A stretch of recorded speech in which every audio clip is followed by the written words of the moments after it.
Hello and welcome to the Amber Stitt Show. I am your host, Amber Stitt, and today we welcome the famous Merit Kahn to the show today. Welcome, Merit. Thanks, Amber. Famous. All right, I'll take it. I know you are. Well, you've been an entrepreneur since 1998, and I always want to give the audience ways to apply mindful ways to approach their success on their own path. We call it Pathways of Peak Performance, focusing on what you're talented in and building a life around that.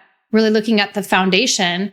And I know you help others with that confidence building through not only your consulting coaching, but with also collaborations as well. So let's tell people, how in the world did you get started in 98? And then we're going to talk more about what you're doing today, but let's get started with a backstory on you, because I think it's going to help frame your framework. I did that on purpose. So let's talk a little bit about, how did you get into this world of entrepreneurship? Well, I come from a long line of sales and entrepreneur-minded people. My grandfather had a used car lot. My grandmother sold Avon door to door. She pioneered the home party, by the way, back in the day. My mom was a real estate broker. My dad sold advertising. So it was really never a question of what's Merit going to do with her life. It was more like, what's Merit going to sell? Lo and behold, I ended up selling sales training. And so after being involved in radio advertising sales, I put myself through a sales and sales management training development program. And when the radio station was being sold, it was an opportunity to kind of look and see, do I want to continue on that path? Mm-hmm. And the gentleman running the sales training company where I was a student said, I think you'd be really good at this. And so that was kind of how I started my entrepreneurial journey. And I've never looked back. I think I would be terribly unemployable at this point. There's a constant denominator, I feel like, with some podcast guests or studying successful people, that they might not have been the best fit for certain jobs because we just were built to be entrepreneurs. And sometimes we're a lot to handle, but for good reason. So it's interesting. You've come from entrepreneurs, and I have a similar story there, but that was almost the reason I never got into it. Is it looked really scary when I was young. And so I saw my father and brother and my grandfather were also in business. And I go, I don't know if I can do that. There was that public speaking element, standing in front of people, the whiteboard for the estate planning or business consulting my dad would do. So I'd almost just say, I can't do that. It's too hard. I don't know if I can feel confident. And I think that you've kind of witnessed that, but did you have any feelings like me of, I don't know, just because everyone said I should, did you have to work through any trials and tribulations to be as confident as you are on your podcast and on stage? No, Amber, I've always known how freaking awesome I am. No, of course that's a joke, everyone. I don't know if sarcasm comes across on a podcast, but yeah. No, in fact, I can remember, in fact, we'll talk about it, I'm sure, my one woman inspiring comedy show. But the title of it is Who Chiseled That? And that's part of a phrase that my dad used to tell me anytime I told my dad something wasn't possible. Anything from, when I told him there's no use in trying out for the cheerleading team in high school because I was never going to make it. And my dad said, really, who chiseled that over the door? And then I can remember telling my dad, I'm too young to be a sales manager. Who chiseled that over the door? And then in 98, when I said, I don't think I have what it takes to grow my own business or have my own business. And my dad again said, who chiseled that over the door? And the thing that really stopped me in my tracks about that question was, it just made me think, like, nobody said that this wasn't actually possible. Like, why did I automatically have that instant belief that it wasn't going to happen? And my dad just kind of sort of broke that pattern interrupt in my, he was a pattern interrupt in my thinking. And then all of a sudden I went out for the cheerleading team. I applied for the sales manager job. I started my own business, and all of those things came to fruition, not because, I did anything super great or unique, but because I got myself in the game because my dad asked me that question. And that's really one of the best lessons I learned, is something I teach whether I'm doing a keynote at a large conference or I'm doing my one-woman show. People walk away knowing that questions change outcomes. Ooh. And if we can just learn to ask ourselves better questions, we can start to do an inventory of the beliefs that we have. And we can notice, why is the belief that I can't make the cheerleading team any more real or true than the belief that I might as well go for it? Right. And, I think we have to do a better job as professionals, as adults, to relook at those beliefs that we formed maybe as kids and just go, is that really true? Or can I put a new belief in place?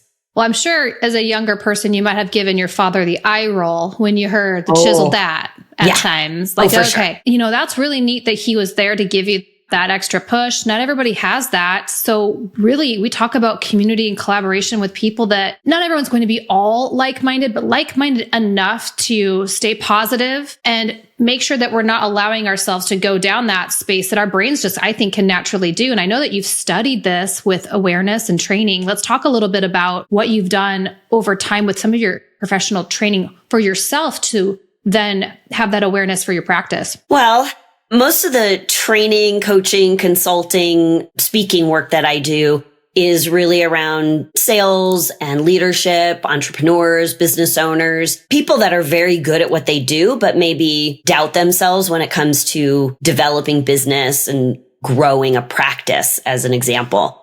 And so I've always really found it fascinating that people could spend so much time, effort, money to be good in their area of expertise. And then when it comes to getting that word out and getting the message out, like, hey, I'm actually really good at this, they're kind of like, I don't want to be pushy, aggressive, salesy, like, I just want to serve. I don't want to sell. And I'm like, oh my God, like get that out of your system. So I developed a process. I call it the open for business framework, because it's one thing to be open for business in terms of being available to conduct a transaction. Okay.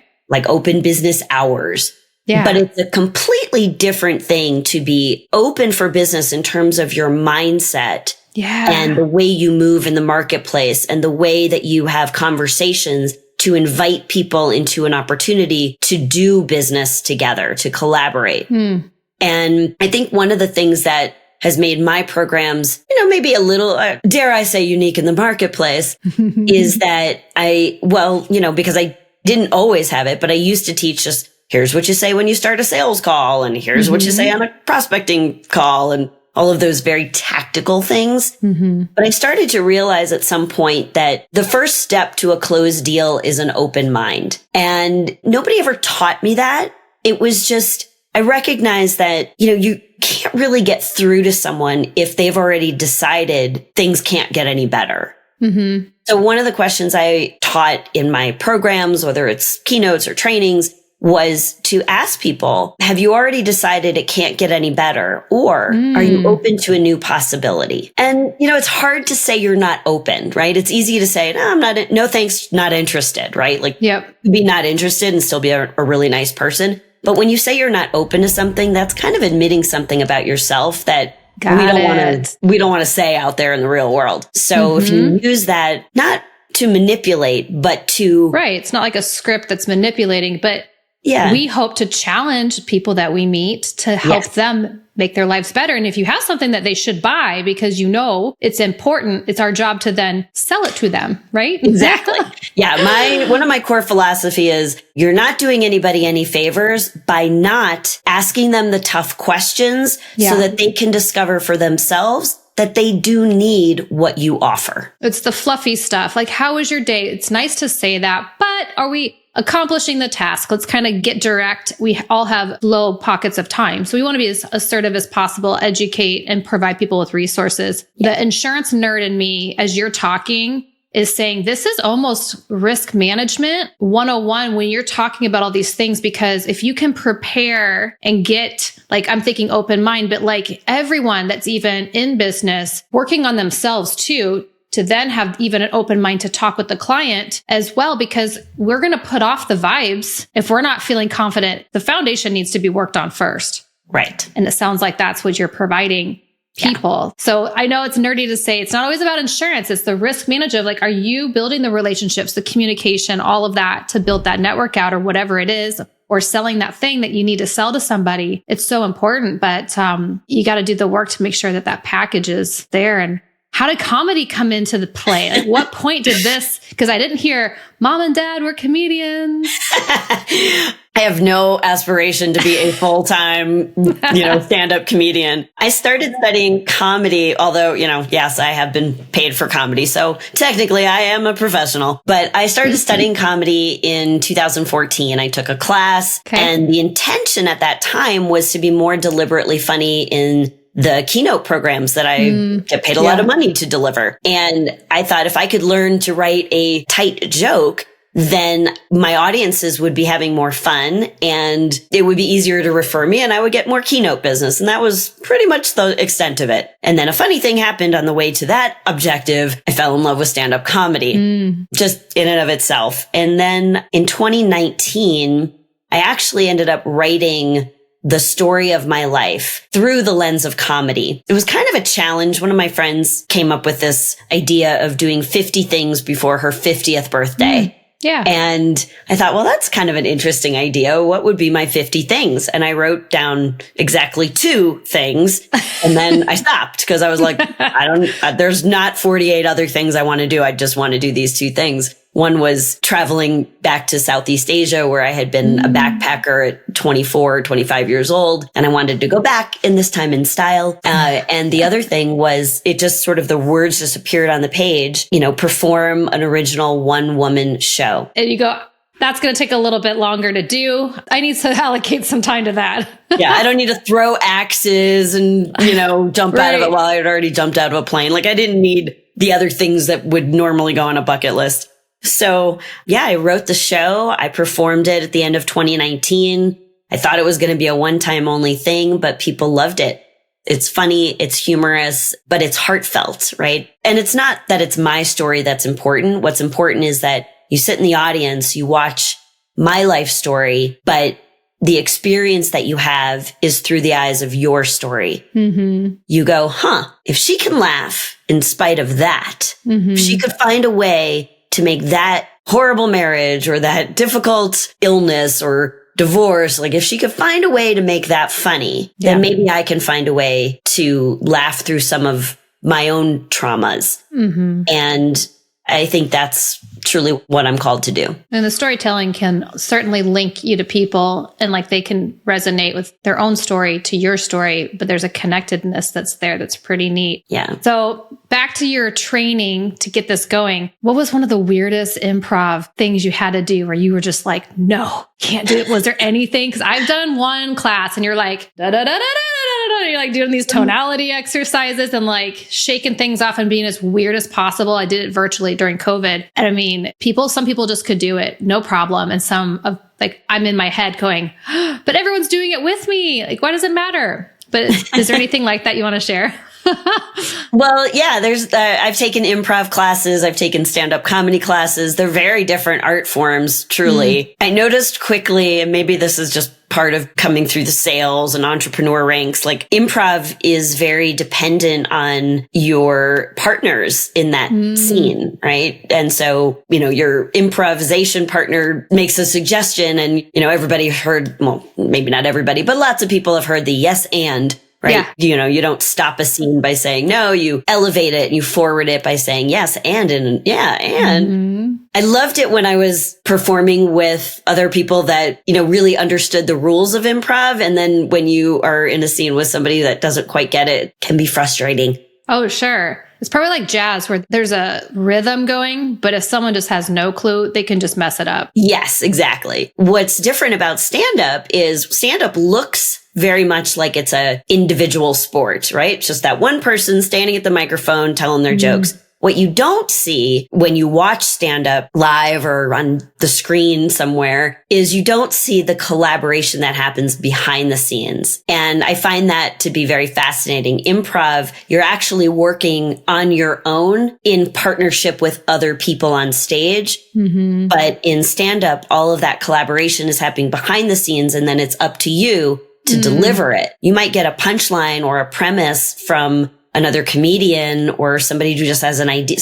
I had a great idea for adding to the premise of a joke that I did from someone in the audience who came up to me after the show and said, "Oh my gosh, I loved your joke about the Navy SEAL. And I think if you explored some of these other ideas, you could even expand on it." I'm like, wow, that's a fantastic idea. And then I went home and I wrote all this, and I'll probably never see that person again. I don't even know who they were, but interesting, they gave me a great idea. Wild. And so I think at the end of the day, what I learned from studying comedy is that it's not in any way that you deliver it. It's not a solo activity. There's a lot of people, and trust me when I tell you, there are a lot of people involved in producing a one-woman show.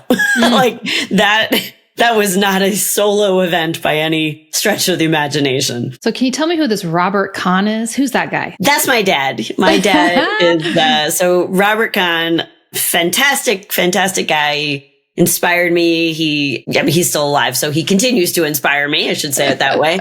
But he also had directed a lot of theater, community theater. I grew up outside of New York City. Oh. And so I was very blessed. In fact, he's the one who told me that what I had written felt more to him like a one-woman show with sets and costume changes and props than a straight stand-up set, which was my original intention with the writing. And, he just saw a bigger vision. And I think my dad's always done that for me. I hope that everybody has somebody like that in their life. Maybe it's a friend, maybe it's a colleague, maybe it's, a boss or a mentor, just somebody who sees something more for you. Yeah, I saw his name floating on some of your materials. So I thought I should ask, who is this guy? So he saw this grand vision. Did you always perform in venues? How did that all start? Well, the one-woman show, it started by me literally renting a theater in Denver, which is where I live. And, I thought that was going to be a one-night only thing. So, I sold out 160 seats pretty quickly. I have a good network here in Denver. And then that was right before the pandemic. So right when I was thinking about okay, well, I got to do this again. Or no, you were thinking it was one time. I was thinking it was one time. As soon as I left that stage, I knew that was too good to do one time only. So my plan was to enter my script into festivals and rent more theaters and perform, book my own tour. And then everything got shut down. So I waited patiently, worked on the script a little bit more. And then in 2022, I performed the show again at that same theater, but this time I sold out 2 nights in a row. Awesome. And then I thought, I got to keep doing this. So then I did 4 shows in Chicago. I did a show in New York. I've got shows in Florida and Charlotte, North Carolina, and, other cities that are coming on board for the 2024 tour. And it's exciting. Sometimes I just flat out rent the theater and take on the responsibility of selling all the tickets. And other times the theaters have paid me a flat fee to bring their show because they have a group of subscribers that they need to bring good entertainment to. So, the word's getting out about the show and how much people love it. And so theaters are now inviting me to perform, and then they take on the responsibility of putting the butts in seats, and I show up and give a good performance. So it's fun. It's fun to see where it's going to go next. Is there any hidden gems, not to give away anything, but when you wrote this, it's coming from your story, like you said, but was there some overlying message that you just ultimately wanted to get out there? Was it more just, let's be funny? Because you talk about one-woman show. Is it for men and women? What's it written for per se, if there was an ultimate goal? Well, it's definitely written for anybody. I would say, if you've lived a little bit of life and you've had some ups and downs over the course of your life, you'll relate to this show. Our exact experiences might be a little bit different, but you would relate to the roller coaster ride of my life and how I was always able throughout my life to find the funny to turn a bad situation around when things go awry. I think that's one of the through lines, really, is my premise that laughter lightens the load you hold. And when I share that message with leaders and business audiences at an opening keynote, as an example, they need to be reminded that, when things are stressful, the job of a leader, the job of any of us is to, kind of reduce the stress so that other people around you can help you work through it, right? They can get the job done. So when you look at your life through the lens of, well, let me say it this way. You've heard the expression, tragedy plus time equals comedy. We've all heard that. Here's the thing. My take is nobody said it had to take a long time. So, a lot of people will say, someday we'll laugh about this. Someday we'll laugh about this. Well, from my perspective, what if that was in 10 minutes, we'll laugh about this? How quickly can you reduce the amount of time before you find something that kind of lightens it up for you? I think that was your Robert Kahn right there. That's your chiseling. Yeah. No one said it had to take that long. Yeah, exactly. So let's talk about then, with that in mind, what do you think what are the attributes of the successful person in business? I think the first thing is, successful people are open to new possibilities, whether that's in business or the relationships. They're open to new possibilities for their clients and their customers. And they hold that space that anything is possible, with the desire, the drive, the dedication, the determination. It's not like I'm not sitting here wishing to make $1 million and hoping that a check appears in my mailbox. I'm looking for all the possible ways that I can collaborate or add value. The more valuable I am to the marketplace, the more rewarded I will be from the marketplace. So I think being open is a really important element of what makes people successful. I also think to balance a sense of optimism with a sense of reality check is a really great combination that I've seen in a lot of top performers. And I am certified in emotional intelligence. And so when I say that, I can back it up with research. Yes. Those are very important qualities to have in balance, because if you're too optimistic or too, focused on reality without the optimism, it doesn't work out. So I think a sense of balance among some emotional intelligence attributes that we can measure and track and grow is an important quality. And again, it's just the ability to laugh as you go along, right? Like nothing's really that significant. I mean, yes, there's significant things. Yeah. But if we can lighten up a little bit. Yeah. I feel like now more than ever. Oh, yeah, exactly. Now more than ever. And I think you can have more resilience if you're, in my world, planning in advance while you're healthy and well. But then, if you get your steps in place in order, then as life throws curveballs, hopefully we can take a different approach and we're not chronically melting down and having chronic stress. And I feel like you're trying to bring joy to people and link some of your story into their life, but then have it apply. And it's even if they're not entrepreneurs, they can still have happy lives. I think sometimes we need to look at it's not just if you're not a business owner, you can still apply the same principles into personal life and your relationships. Because like you said, there's the positive or the not positive, like if you're realist or not. I study Gallup Strength Finders, and there's the talents, and then there's things that you don't have, but we don't try to fix that, but have awareness there because somebody else needs to be on your team to fill those gaps, but understanding both sides or flipping both sides of the coin. Exactly. So now with these top producers that you work with, is there anything that you see consistently as a pattern that you try to kind of like shake up? And I'm only really asking for this as like an application. Is there things that people can apply to their life today as they're driving and listening or maybe watching this podcast? Is there something on your podcast that you share too? Is there something that you're just like, you guys, ladies, gentlemen, you got to do this?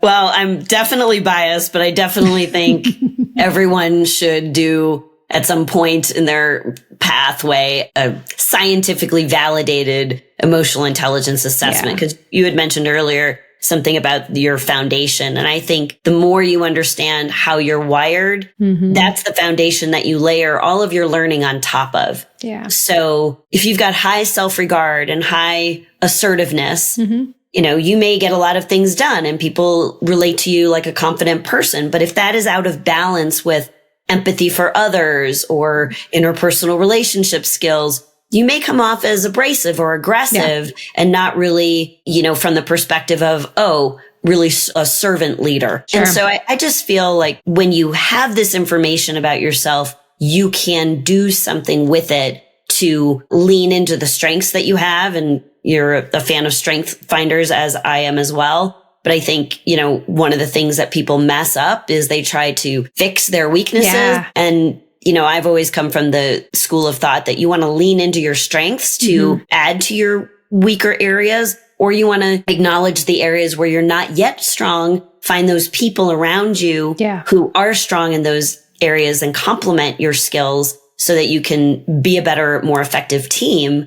And you grow and develop from there. But I think that learning the most you can about how you're wired is probably the best thing that I've seen top performer after top performer after top performer. Like that's what they do. They study themselves. Yeah. And it's a work in progress. And I'll see leaders, you kind of get into it and you kind of fall off. It's something you can always be studying. I think it's always important to see where you fall because I know I bring big energy into a room. And I might really maybe be a little more aggressive. That person you were mentioning, maybe a little empathy. Like sometimes I'm just like, let's get things done, people. That's great for my business and my clients, but not always when it's a different environment. I have to kind of sit back and go, all right, listen. And it's something I have to work on all the time. But when you have that awareness, you can always have a laugh at yourself too. I always say, have some grace, because there's your talents that you're leaning into, but sometimes it's not well received depending upon your place in the time. So you can shut it off and just not feel bad about it's not the time and the place for some of that, and kind of turn down the volume on certain things. And it's okay. And just knowing the foundation. But I promise I did not pay you to say that, because that's step one of the process, I think, is focusing on your talents. And you said early as a joke, but loving who you are and you're okay with that. Bring that confidence in. I think sometimes we turn it down a notch. Like if we do know what we're talented in, sometimes we downplay things. And I've even had to work on that. Yeah. I think that was one of the unintended outcomes of writing my show, because really